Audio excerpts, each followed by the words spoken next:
Tape Deck Media.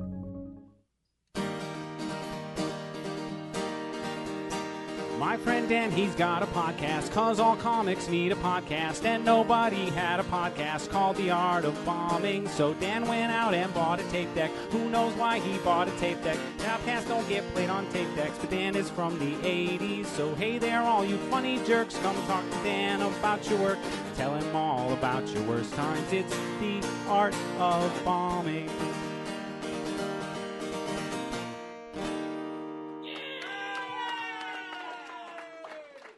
Have you had any shows since the festival or anything that you? I No, know, no. I know you've been taking no. kind of not necessarily a hiatus, but you've been enjoying the outdoors while we in the summertime I here. I have. I think I'm at a stage of comedy that's kind of nice where if I'm around, people remember me and they're like, "Oh, I want to book you on my show." And so I've just been kind of staying in the background a little bit and just gathering the life experiences that you can then turn into comedy later. That's how I kind of think about this summer. But yeah, basically I wanted to be outside a lot of weekends, so I've been like dodging shows. But I got a lot of stuff coming up in the fall, so That's I get great. back That's into great. it. That's good to be able to have that. And I don't blame anybody. Sometimes it's good too. And I preach all the time about taking breaks because for one, you don't get burnt out, and two, you it's good for finding material, finding new Yeah. material, getting that, having those experience that you can write from for sure. I mean, even my producing partner, and hopefully by now people know, I mean, he's been telling some people, so the cat will be out of the bag, but he's taking a little break too. So I'll be covering all our shows starting in September. So and he, Yeah. he's been going hard for a while, so it's probably good that he's taking a break. That burnout can really Yeah. get to a person. So Yeah, yeah. totally. Gotta see some like non-comedy, speak to like non-comics. Apparently they're out there. Yeah, no, absolutely, definitely. So, uh, where did you start? I know we've had this conversation off, recording in, just in conversation because we've worked together a few times. But did you start? You started comedy in Denver, that's correct, or you started somewhere else and then moved to Denver, Yeah, or I basically started comedy in Denver. I like really started doing it. I did the nomad thing where I like lived in a different city for a month at a time over a summer. okay, Yeah. that's what I So thought. I mean, which like truly best way to start comedy if you're gonna do it. I was in like Missoula, Montana, So Boise, Idaho, Bend. Denver was home base, and then but you were still kind of living nomadically. Is that Yeah, so I just did that for 3 months, and that's really okay? where I started doing comedy because of a great way to make friends when I was living somewhere for just a short amount of time. I mean, you go to a few open mics, you've met all the other comedians in the smaller towns, and I think just in a slightly smaller community, it was so welcoming, and so I think that given my personality, I'm like a pretty sensitive little delicate butterfly sometimes, and I don't know if I could have cut it starting in like a bigger city. So for me, it was really perfect. And it's nice. I have a bunch of friends sort of in different communities in those states. So yeah, it Hmm. really built my confidence up. So you were kind of hitting up smaller community, like smaller scenes and stuff. Because I've Yeah. noticed, I've done my fair amount of moving and traveling, and I've found that the smaller scenes are typically can be way more welcoming than bigger scenes where it's a little more Yeah. cutthroat. Which now I kind of get it. Being here for a while, people kind of come and go really quickly, and you don't really want to invest in people who are never going to show up again. But Yep. in smaller towns, it doesn't matter how good people are. Just having somebody new saying new words that you haven't heard before, Yep. you get a lot of just benefit from just saying something new. So even though I like now realize I was terrible when I started, as we all are, I didn't really have that same amount of shame because I was just like novel. And so like just really highly, if you ever want to just go live in small towns, do comedy. That's a great way Yeah, to yeah, start absolutely.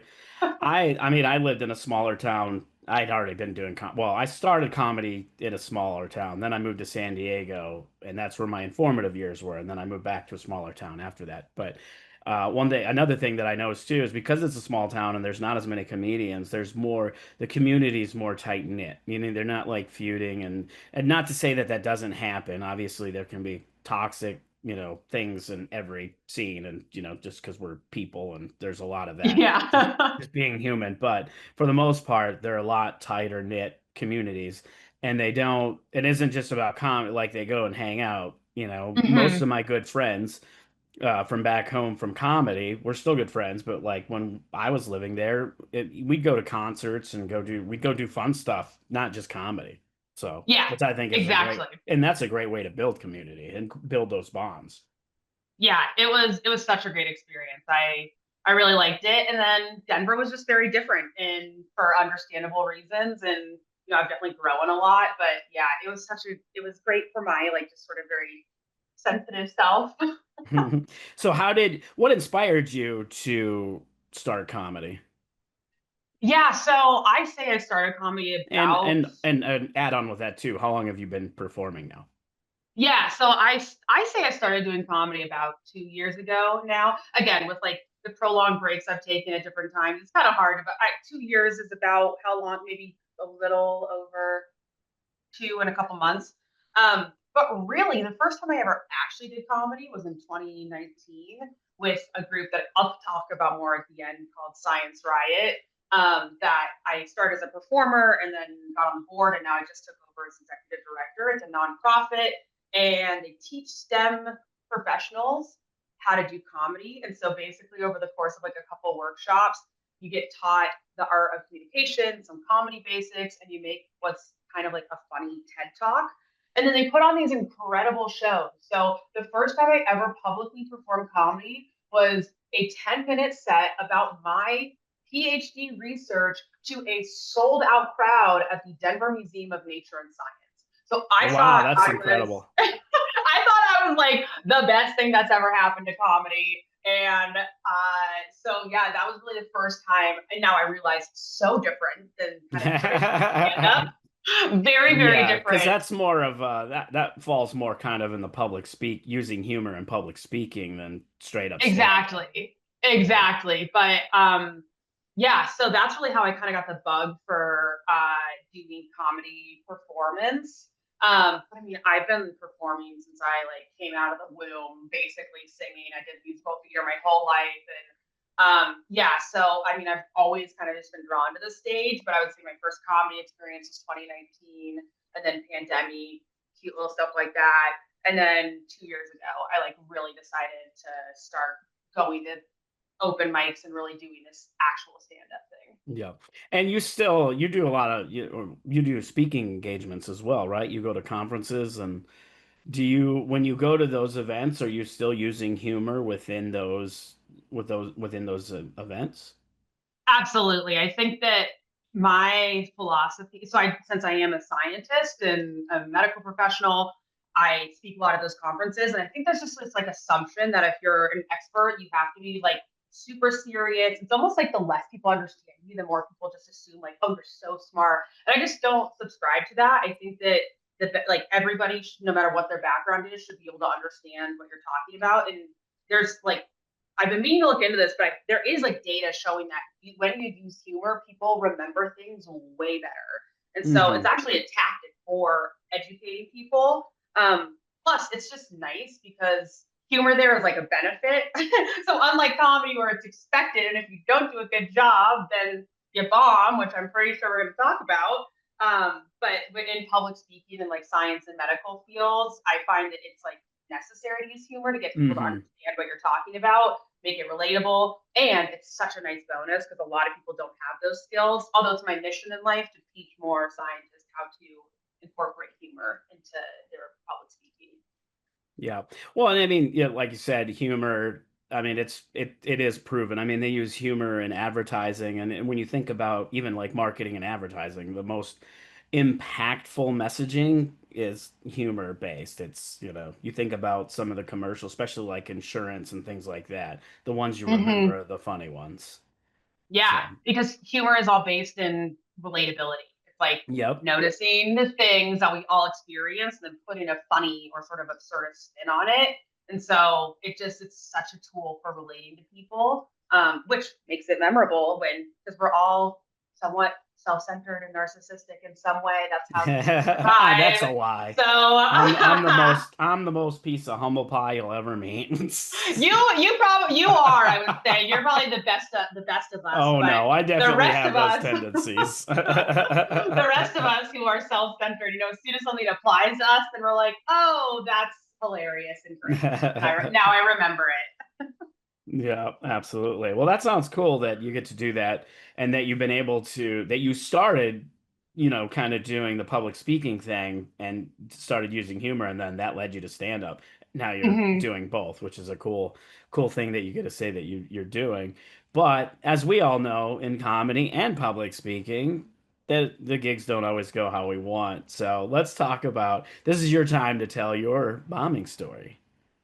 Yeah. Oh, Dan. Well, so here's the problem is that I just haven't ever bombed. So I'm not really sure why you invited me on. Okay. Dan's laughing. You know how many times I hear that on this podcast? Well, okay. The thing is, that laugh I felt was a little targeted because I just did Dan's Loveland festival and had what I would consider the weirdest show I've ever done. I was gonna say, yeah, weird. I wouldn't have called that a bomb either. Like, I didn't. Okay, well, that's what I'm going to talk about. Yeah, well, that's fine. I mean, it's a good. I mean, but you also perceive things differently too. You know what I mean? Yeah.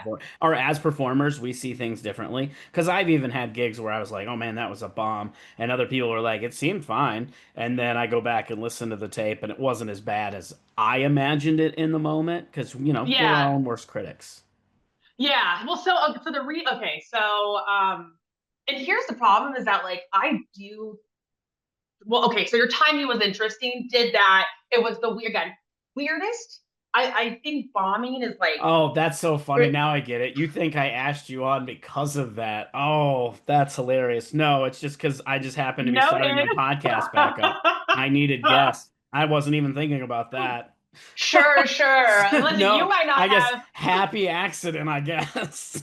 Your subconscious sure was like, who could I ask out of all the comedians I know on this planet?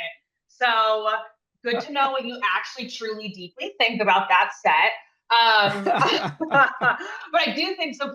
Here's the thing though, with like when I was trying to think of a different bombing story, but like here's the truth of it.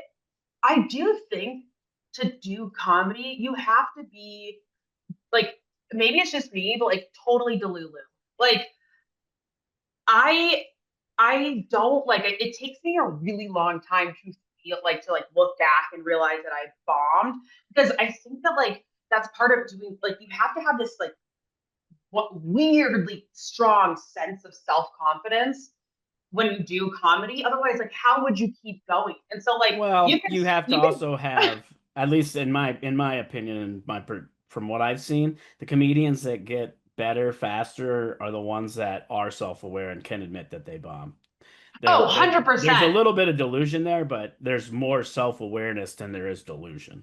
Yeah, and I guess I think that it's for me, it's like if I learned something from a show that I did, then it's not a like in a way it's almost like not a bomb because like for me, like a total bomb is just like I don't know what happened. That just went totally off the rails. So like I guess maybe as long as I can like identify so maybe it's just like my sense of what defines a bomb, but there's like I feel like it's just like you have to learn, and for me it's almost like you if you're learning you have to know like what went well and then what didn't well, and for me like bomb is just like absolutely nothing went well, there's no lessons to be learned almost, and so I think in a way that's where I'm like I'm delusional because I don't think I bombed but it's more like and I could see that because you're coming from more of a analytical scientific kind of perspective. But I definitely have a bombing story, so I will tell that, and I am going to talk about the show that I just. It's funny though. I had it was an old episode. It's probably not even available anymore. But I had somebody come on. I don't remember the comedian's name. Don't even know if they do comedy. But they wanted to. I was in San Diego. This is when I was still running the comedy festival out there, and I was going to be in town for the week. And so I scheduled a bunch of interviews with local comics or whatever. And this one comic came in and she said she never bombed, and I was like, and this was like minutes into the podcast, and I was like, then why did you want to do this podcast? Like that's Yeah. what this whole thing is about. And then the more we talked, by the end of the podcast, she was like, "Oh my God, I bomb all the time." She's like, It maybe she ended doesn't up do comedy anymore. it ended up being like therapy, and like she had this epiphany that, oh my God, she bombed all the time. Oh yeah. So yeah, to be total like But there, I mean comedy is all about it was obviously funny. feeling amazing and then also deeply hating yourself. Like that's Yeah. and a lot of my deeply hating myself comes from open mics, which I know we're talking about like actual shows here, but I mean, I did have an experience recently where I did an open mic and I just tried like too many new things. It was a mic I'd never been to before, run by people I didn't really know in the scene. And an ex of mine was there who I was not on, like, I was on like active, like, oh, like, I don't even want to look at you Oh, phase. And that was like truly, like, I don't think I've ever, and like, I also didn't get a job that I thought I was going to get that day. And I went into my car and I just deeply cried. It was just like, oh no. I don't know if this is like about the comedy. I don't know what, like, it was just like, it was almost nice in a way because I hadn't deeply cried in a while. And I think I just needed one really bad mic set to just like release it. So in a way, like, yeah, but man. Okay, but the story. Okay, so the reason I want to talk about the festival show that you definitely didn't ask me to be on this podcast to talk about is because it was like so strange. It was so strange and so sure. I've had shows where just like didn't go well, but there's nothing interesting to say there. I learned my lesson, like, and this one was just so weird. And the reason it was so weird is because it was like, again, and I also think it's just like the comedy gods. Like, if you have a really good show, you're gonna have a bad one. There's one coming. It's just it becomes it's like a coming. time bomb. It's a timer. And it's yep. It is. You're like, enjoy this and prepare because it's about to be bad. I'm about Which is to get why a whole humble pie. sometimes when I have a good show, it's like there's also a mic that night. I just immediately go to the mic afterwards because I'm like, let's just get it over with. This is going to be terrible. And then I'm like, Oh okay, man. we got the bad. Actually, one night I was doing in San Diego, I did an open mic, did really bad, and I bombed really bad. I was like, well, I got to shake this off. So I went to a second open mic, bombed really bad, and I was like, you know what? There's got to be the reverse. There's got to be a good one. I went to a third open mic, bombed, and then I was like, you know what? I'm done. I get it. I need to stop today. You're like, okay, so this is just one whole bombing episode. This is just a we're whole in the day thick of of it. bombing. But yeah, so one, it's like you just got to pay your dues to the comedy gods. It keeps you humble. Got it. And so I think my first show, it was like an afternoon show. I did like my most nerdy material. And I was just like, great, these are my people. It's the middle of a Saturday in Colorado, beautiful weather, and you're inside of the comedy show. Like, those are my kind of people. And so, yeah. And then, so I think like it's something about like maybe the confidence you go to a show with that maybe is slightly like nerves are great. And I mean, I was still nervous, but so I've done a lot of thinking about what made this show so weird. And one thing that I've realized in retrospect, and so I'll get to like the bomb moments, but something that I realized is that I did not pick up on the energy from the very beginning of the set. And that was like it set the tone for a bomb. It was like the ticking was there and I just ignored it. I was just like, oh, there's a ticking sound. It's probably just, like a metric. Like it was a bomb. It was bomb waiting to go off, and I didn't diffuse it. And so what happened was I had listened to the host a little bit, kind of just like picking up if there's anything I wanted to reference. And I start a lot of my sets off with basically assessing people's ratio of their love of cats for their love of white men. And this is a tool that I've developed because it makes me realize how kind of moral the crowd is. Mm-hmm. My comedy goes better with people who are a little less, who are less moral, really just willing to like buy in. I tell them to clap for white men, they clap for white men. Like they're on my side, they're going to do what I say. And so that's really why it goes better. But I tell them because it's about morality. And so that's sort of how I set up. And it does actually it's like really, of course, I'm conducting science experiments in my comedy set. I can't help it. Like, that's just who I am. But I have like truly found that when people don't clap for the white men and they clap more for cats, like that's one that I know as I get into my like kind of grittier, more divisive stuff in my set. I like now know how that's, or I typically know how that's going to go because I know how sort of pliable the audience is. So it's actually like a super cool science-y experiment that I do at the start of my sets. So I did that, and the host who did an opening set right before me had asked the audience, like was talking about cats and like asked who had cats in the audience. And they responded. They were like not the most interactive audience, but they responded. So I go out and I'm like, hey, I heard there were some cat people here. Like, where are you guys at? And it was silent. It was silent. And I was like, I know you're here. I just heard you interact with the host.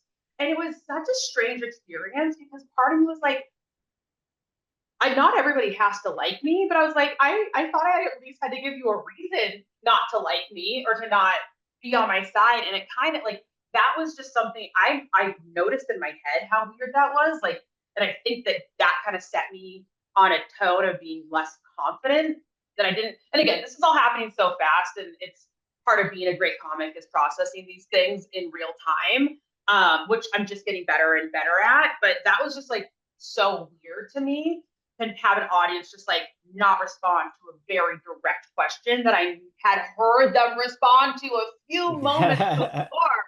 So I was like, they hate me. I'm like, I need everyone to like me. And so already there's something in my brain going like, this is terrible. And eventually I like kind of got it out of them, but it definitely put the audience in a position of power over me rather than me being in control of the audience. And like now I've been thinking about like, what could I have done in that moment? Like, one, the lesson of learning to realize at the very beginning what your audience is like, and then having tactics for loosening them up, especially if you might be earlier in a show and they might be a slightly like more tight or self-conscious audience. And so that was like a huge lesson already to learn. And like, you know, maybe having a little bit better like crowd work, warm up, like commenting on where you are, like just doing that loosening up a bit. But of course I didn't do that because I'm like very type A and I've like gotten really good at responding a little bit more in the like that's something I'm always working on is just like engaging with the audience, being in the moment. But I'm also like so planned out. Like I think about like, well, if they react this way, I'm gonna do this or that. Like I'm just so type A. I'm learning to let go of that a bit. And the more I let go of that, the better my comedy becomes. But I just kind of plowed on because that was like very strange to me. And I wasn't really like, I'm used to like riffing off of my own stuff, but I was not prepared to kind of like just back off and go into like crowd work, warm up the room a little bit more stuff, something I need to work on. So already I'm like, what's up with this audience? They hate me. Now I hate myself. Everything's terrible. And so I continue on, and just everything was just like kind of weird. I normally like people don't understand this one reference I'm making, and someone immediately was like, "Oh, it's this," and I was like, "But how did you know?" Like, they were in charge of me. I was not in charge of them. It was beginning my days as an 8th grade middle school teacher in Chicago. They were an unruly class. They didn't like me. I was not in control. So then I plow on, as one comic said to me after. I was so impressed how you just kept going with the same content. And I was like, that was what I had planned. So I appreciate that you think that was an active choice I made to keep going with that. That was just what I was going to do. So I kept bravely continuing on with my set. And I'm not going to say any of my jokes here because I very intentionally don't say a lot of my stuff that goes anywhere on the internet because I would like to continue my work with pediatrics, which I don't think is my stuff made on internet option. It's more of like an in-person thing. And so I have a set, and I have like a series of jokes in the middle of my set that is like, without warming the audience up, ingratiating them to me, them realizing I'm not a terrible person. This is comedy. Yeah, you got to build that likability for Yeah, sure. which I don't typically have that much of a problem with. Like, not to do my own horror, but people kind of like me up there. And so I was just like, not, I didn't have them on my side, like I said. And so I said some things that, like, if you just hear them, and again, I'm not going to say them here, are like not really okay things to say. But that's comedy. That's like what we do. And again, I'm delusional, and so I black out a lot of things that don't jive with my general like perception of myself. But I'm pretty sure I got straight up booed for the first time. You're like, yeah, you did. I got like, Well, I didn't hear it. I got told about it because that's the I was busy running around producing, but from what I I heard, yes, you did get straight up booed. so But like it wasn't like but it wasn't like the whole crowd either. It wasn't like you oh got yeah. booed, but it was like a Well, small group of people who and I'm gonna add this. This is the first time as a producer that I've had, because I had a lot of friends at this festival that were, supporting and friends that are own businesses here in Loveland that were sponsors and that were there.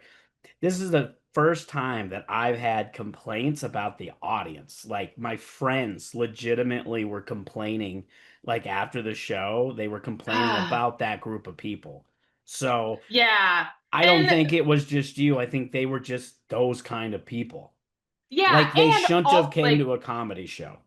totally 100%. And I think that there's only so much you can do with that type of audience member. And I still take responsibility. I think that's part of being the comedian is like, you got to take responsibility for owning the audience as much as possible. Again, I don't think there's anything I could have said to get these people on my side. And also, it was very interesting that I think the rest of the audience was kind of a self-conscious audience. They didn't want to participate when I asked them to, like even just about owning cats. And so I think that it's like one small group of people in an audience that's self-conscious can make it so nobody wants to be the one to laugh at the Hmm. inappropriate joke. Yeah. If And the there, which is fair, totally fair. yeah. And some other factors though, to like in a situation like that, it was an early show and it's a new venue. We've never used this venue before, and it was standing room only. And their bar staff was pretty limited. Like I don't think I gave them numbers, but I don't think they anticipated how busy it was going to be. Like to the fact that one of the people that ended up helping them doesn't even work there. They're just a regular and Yeah, friends with the owners, so they just like stepped in to help, like yeah, clean, and it was do dishes and stuff like that. So, And it was so great that it was packed. And like I could see everybody's face. So I saw people silently reacting. And I also had people come up to me after the show who also work with like one who was a nurse, someone who works with children. And they were like, I loved it. That was hilarious. And so yeah. I was like, oh, I didn't. But the thing is that I thought that like something you kind of brought up is that it was a very divided audience. There was like a few people who probably maybe needed a primer on like what comedy is. Like just because I'm saying this doesn't mean it's what I do or what I believe. It's jokes. Um, Mm-hmm. but so I think that's what was really interesting because I've done that joke enough times that I've gotten really used to the different responses. So yeah, different reactions. I've had people laugh way too much. Where I'm like, guys, okay, maybe don't. And then other times where I have had complete silence in response. And those are the cat people. Let me just say, those are the cat people. They're good people. They're moral people. They were just like, no. Mm-hmm. And that was still one of the best shows I've ever had because they were on my side. They didn't really like that. I like have built-in recovery for that, and we were like all hunky dory after that like pause. And it was also kind of like it didn't ruin anything. It wasn't like it was bad. It was almost like, but I think it was the divided audience, and that I've just like that was so strange to have such Mm-hmm. division Yeah. in an audience, and also to just get like straight up food, which also, I mean, I think that's where like it was a little bit of a bomb, but also being able to be like I try not to let them own that because I was like, that is the right response, like to what I just said. And so kind of like you can lean in. I think some comics were a little bit maybe better at like picking on the crowd, can maybe kind of like do some comics maybe kind of like isolate them and kind of just engage with the rest of the crowd. And Yeah, so and for me, that's also stuff that comes with experience. yeah, exactly. And so for me, it was just really interesting to like one, I've now gotten my first like boo, and I don't technically disagree with it. Like I do think that you like again, it's comedy, but I was like, yeah, I'm surprised I haven't gotten that before. Like, and so, Yes. yeah, and so it's just like kind of interesting to see. And like, I didn't do it in quite the same sequence that I typically do for shows. I kind of like mixed and matched because I had 2 sets in one day and I wanted to do like completely different material in both. And so, like, there might just be little primers that I do that I didn't do in this one that makes me a little bit more like endearing to the audience. And so, like, little things like that. And I will say, well, like, I think when you get booed for the first time, that does get to count as a bomb. I also like I did sort of like it was really cool for me to see how like even probably like 6 months to a year ago that would have devastated me. I don't know like if I really could have been able to continue like and instead I was able to do a little bit of processing in the moment and like figure out how to respond to that. And then of course like now I've learned and I think that it really started at the beginning. I needed to fix the relationship with the crowd at the very Yeah. start. But it was really cool to see how like that did not even after I walked off stage, I didn't really think it was that bad until the other comics were like, that was really brave that you kept going. You did a really good job of maintaining control of the audience. And I was like, was that was it like wait, what You're like, wait, it was that you bad. guys see happening over there? So Yeah, it was so much so that I heard it, from other people because I was running around and later in the evening, you did look a little distraught. And I even asked, I was like, hey, are you okay? It wasn't as bad as you might have thought because you seemed like you were like, whoa. Pretty yeah, I think thrown. it's like one, and honestly, maybe it was almost like because I could see people's reactions, so I didn't think it was like that bad. I also think the people who were like just not into comedy were more towards the back where all the comics were standing. Well, they were literally on the back table and the comics were like right there. And that's why they picked up on it more. And it was just a group, this family. Like it was just this small group of like 3 people. And like I said, it's one of the things where I've produced a lot of shows. I've produced hundreds of shows across all over this country. I've never had people come up and complain about other members of the audience like that, or they were like, I wanted to just turn around and tell them and just like scream at them, but I didn't want to cause a scene, things like that. Like that was the first for I was like, damn, they must have been bad. And it wasn't just through your set. They were like that the whole night to the point that after the show, people were complaining about them. Like, and 2 different people that were at that table were complaining about them. Yeah. So I mean, okay, good to know. Like my biggest bomb was like not my fault at all. I'm amazing. Well, I didn't say that. I just said let's not get carried away now. Didn't say you didn't contribute by not reading your audience, but but yeah. So I mean, I think like also like I think when you talk about bombing, it is really interesting the difference between bombing for the audience versus bombing for other comics. Mm-hmm. And I think that is also a really big factor of like for me, I care a lot about what my colleagues in this like sort of field, like especially I'm like the opposite. I mean, I want the audience to like me, but that's also a little bit like a bit more of a one-off, and I can learn from that. Yeah. Whereas like people that you're connected with in the scene, I don't care what they think. I mean, I'm also like, I'm so, and that's one of the things with, and as you're a newer comic, so you're trying to impress people. I get that, but comics don't typically give a shit what other comics are doing because half the time they're not paying attention anyway. They're getting ready for their set. And yeah. Then like when they comment, that makes it even worse. You're like, oh, yeah. You notice how weird. Yeah. Again, I'm not going to use the word bad because I think that there were a lot of really good things about that set, and I do think like half the audience did really enjoy it. They just I would say more than half the audience enjoyed it, but again, like I said, and I don't think you could have, at least with the small group that group particularly, not the whole audience, but that group particularly, I don't think it would have mattered what you did to create likability, I just think they were those kind of people because they were like that, I guess, throughout most of the show. You know what I mean? Yeah. Like, I think that they were just kind of an oddity. I don't know why they came to the show. They Yeah. And definitely didn't want to be there.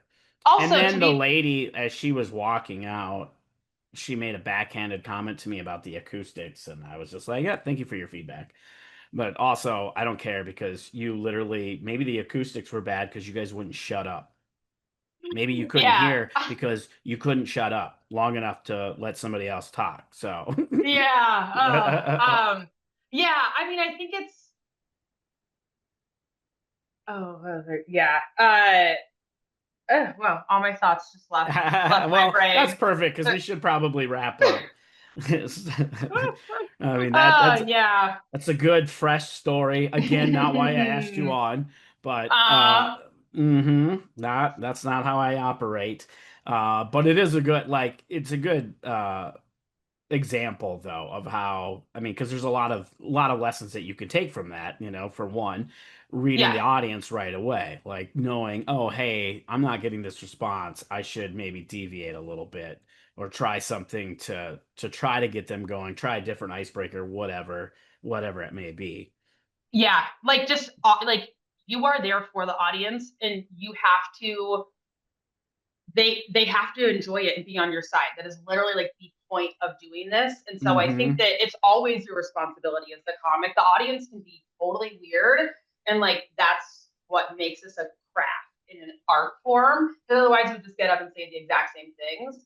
And then especially if, like me, you want to do some jokes that really do cross the line, I feel like you just have to be really good at that. And I thought that Hmm. I'd kind of seen it all. And so I think that, like, for me, bombing, every time I bomb, it is because I've been disconnected from the audience. And Hmm. so that's just part And of that's the and you're art. right. I mean, that's if you're disconnected from your audience, you're probably not going to have a good set. It probably will be a bomb because again, that's what comedy is. It's connecting and relatability. If you're not connecting or relating to your audience, or if they're not connecting or relating to you, it's just gonna, it's not gonna go Yeah. well. It never And you got to does. make them comfortable. I think that was the other thing, is like, I think people were really uncomfortable, even who were enjoying it, because they weren't Hmm. given permission and a space was not created for them to sink in. And so that's part of relating to your Well, and audience, that's also creating that part of environment. going up early in a show as well. I mean, that is a fact. Like, it does take people time to loosen up. And at the beginning of the show, like that, especially a showcase style like that, people aren't doing a lot of time. So, like the host, they're warming up the crowd, but it's not necessarily enough time. They're still waiting for drinks. They're still waiting for food.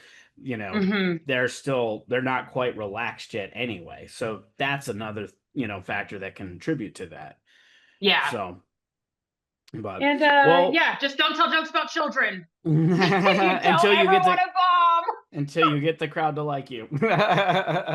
No. This has been great. Where can people, what do you want to promote? Where can people find you? Where can they follow you? And Yeah. see where you're performing and all that jazz. Yeah, so my Instagram is the best way to keep up with me. You can find me at Dr. Tay Comedy. Doctor is spelled out at Dr. Tay Comedy. That's my Instagram. It's mostly my comedy right now, but I am planning on like doing a little bit more science comedy on there, a little bit more of my gut health. That's the area I'm an Create that expert in. content. Yep. My like Feed the more content machine. got to feed the content machine. My whole sort of like area that I work in is all about microbiome, so I say I take shit really seriously. Yes, you can follow me on there, and then promotion wise, Science Riot, which I mentioned at this when I the top of this, is a nonprofit that does with a mission of improving science communication. Science is for the people; it's really important. But why would people care about science if they don't know its importance and why we're doing what we do?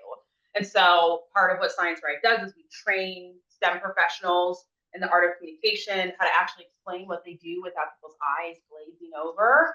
And we do that through the art of humor. And so in Colorado, we're started in Colorado Springs. It's now also in Denver, Boulder. We're expanding to different cities this year, including Fort Collins, and then hopefully within the next year, bringing it national again. Pre-pandemic, it was national across the whole country. And so my goal is to really bring it back all over Colorado, national again, and then also providing trainings for companies that want to teach their employees how to use humor to better communicate, and just really getting that communication training across all different sectors. And so you can go to scienceriot.org, or you can follow scienceriot_comedy on Instagram. Again, it's a little bare bones right now, but if you want to perform, you can also fill out our interest form. If you're a scientist comedian, you can reach out to me about getting involved with trainings and whatnot. But yeah, just looking to really build that up here. And it's super fun. And at minimum, just come to a show and learn and laugh. Fantastic. Thanks for doing this. Yeah, thanks so much for giving me a chance to talk about this great experience that we had recently. This might be one of the few times on this podcast that I actually was there and shared the experience. Yeah, that's so fun. So fun for us. This has been a Tape Deck Media production. Thank you for listening.